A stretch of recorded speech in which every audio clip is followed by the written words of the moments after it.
सभी साधकों को हमारा नमस्कार। हम अंदर से न जाने कुछ खोजते रहते हैं। संतोष हमारे अंदर नहीं और कोई भी चीज बर्दाश्त करने की हमारे अंदर शक्ति नहीं है। सो ये जान लेना चाहिए कि हमारे अंदर ये असंतोष, ये तकलीफें, ये परेशानियां, चिंता, ये क्यों है? इसका कारण हमारा मन है। और ये जो मन जिसे हम कहते हैं, ये हमने ही बनाई हुई एक संस्था है। ये संस्था हमने दो प्रतिक्रियाओं से बनाई है। एक तो हमारे अंदर जब अहंकार हो जाता है तो उस अहंकार के कारण हम प्रतिक्रिया करते हैं। कोई हमारा अपमान करे या किसी पर हमें गुस्सा हो या हम किसी को नाश करना चाहें, इस सब चीज़ों से एक हमारे अंदर विचारों का बड़ा भारी तूफान उठ जाता है और उसी के बुलबुले तैयार हो जाते हैं। और दूसरी तरफ हमारी प्रतिक्रिया होती है वो हमारे संस्कारों से। सुसंस्कार कम है, कुसंस्कार ज्यादा। उन संस्कारों के कारण भी हमारे अंदर प्रतिक्रिया स्वरूप अनेक विचार इकट्ठे हो जाते हैं और ये सारे विचार इकट्ठे होकर एक मन नाम की संस्था हमारे अंदर बना देती है और उसी के सहारे हम चलते हैं, उसी की हम गुलामी करते हैं। जिस प्रकार अब हमने घड़ी बनाई और हम घड़ी की गुलामी करते हैं। हम घड़ी की गुलामी करते हैं और उस गुलामी के सहारे हम बंधे चले जाते हैं। हमने कंप्यूटर बनाया, अब उसकी गुलामी करते हैं। इसी प्रकार हमने ये मन बनाया है और इसी की हम गुलामी करते हैं। अब इस गुलामी में हम समझ नहीं पाते कि जो असलियत है, जो वास्तविकता है, जो रियलिटी है, उससे हम दूर रह जाते हैं। इसी तरह से इस मन से परे जाना चाहिए। जब तक हम इस मन से परे नहीं जाएंगे तब तक हमारे अंदर, मन के अंदर किसी भी प्रकार की शांति प्रस्थापित नहीं हो सकती। और उसके लिए परमपिता परमेश्वर ने हमारे अंदर एक कुंडलिनी नाम की शक्ति रखी है, जिसकी जागृति से हम उस मन को लांग कर और चारों तरफ व्यापी हुई इस परमात्मा की शक्ति से एकाकारिता प्राप्त कर सकते हैं। अब जैसे हर एक चीज का मार्केट होता है, उसी तरह कुंडलिनी का भी मार्केट हर जगह है। इसका आप मार्केट नहीं कर सकते। ये एक जीवंत क्रिया है, इसे आप बेच नहीं सकते। जैसे जमीन में एक बीज लगाने से वो अपने आप स्फुरित होता है, उसी प्रकार आपके अंदर बसी हुई कुंडलिनी भी अंकुरित होती है अपने आप सहज। उसके लिए कुछ करना नहीं होता।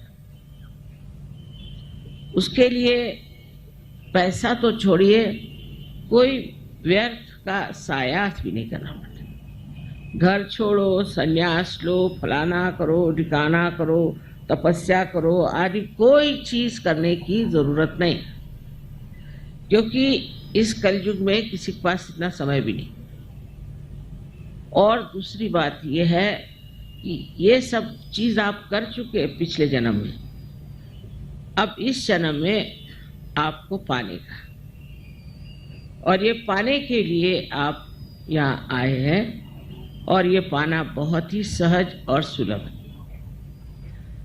पहले तो जब ये कुंडलिनी जागृत होती है तो आपके हाथ से चैतन्य की लहरियां बहने लगती है, तो चारों तरफ फैली हुई जो शक्ति है, जिसको आज तक आप सुनते आए हैं, वो शक्ति आपके अंदर से बहने लगती है और आपको ये महसूस होती है, आपको प्रतीत होता है कि ये कुंडलिनी की शक्ति जागृत हो गई है और हमारे हाथ से बह रही।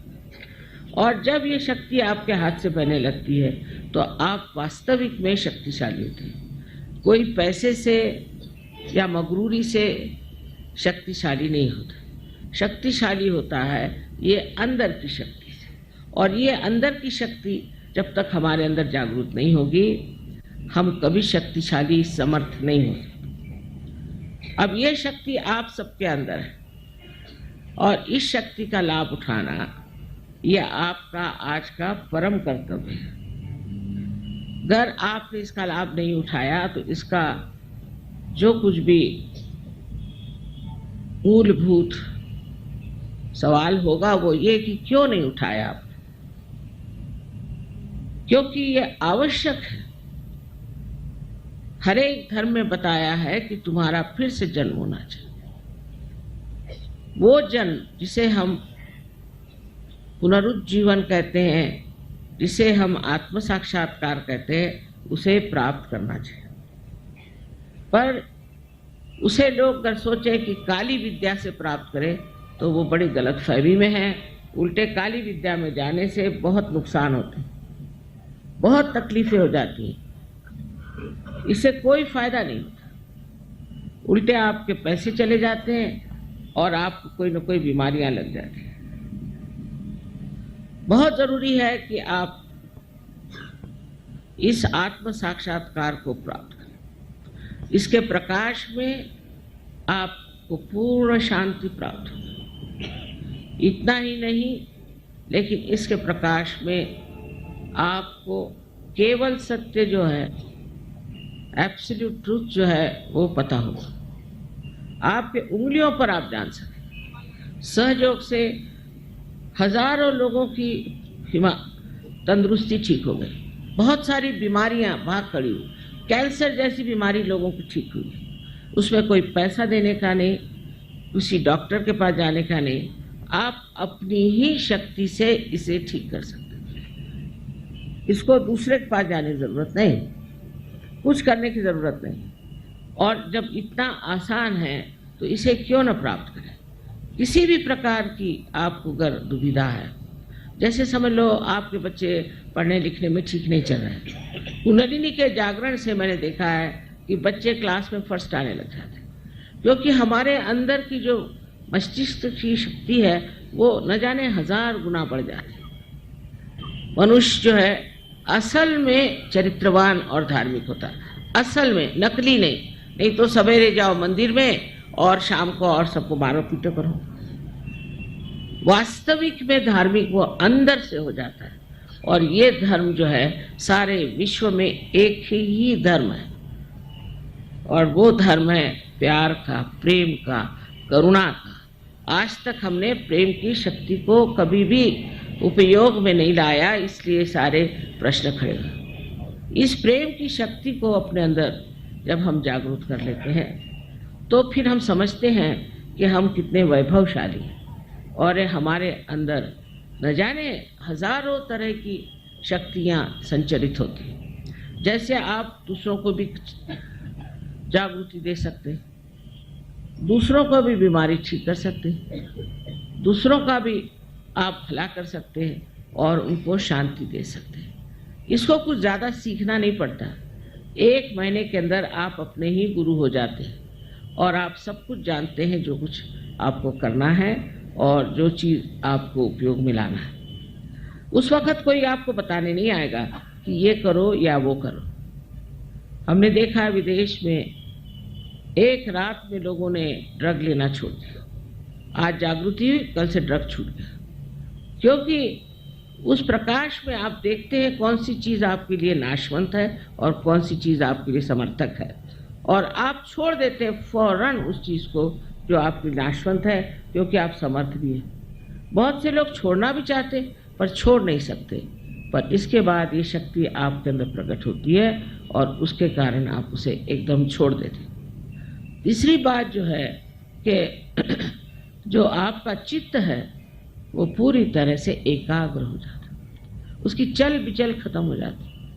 एक तो आप शांति में जाके बैठ जाते हैं और शांति में आप एक साक्षी स्वरूप होकर सारे संसार की और एक नाटक की दृष्टि से देखते, जैसे कोई नाटक हो रहा है और ये नाटक देखने में आप समझ सकते हैं कि इसकी क्या गलतियां हैं, क्या अच्छाइयां हैं। आपके अपने स्वयं जीवन के जो प्रश्न हैं उसको भी आप बहुत आसानी से हल कर सकते हैं, क्योंकि आप उन प्रश्नों से बाहर निकल आए। इस प्रकार अनेक विध इसके लाभ हैं, क्योंकि आप एक महान ऊंचे दर्जे के इंसान हो जाते हैं और ये परिवर्तन होना जरूरी है।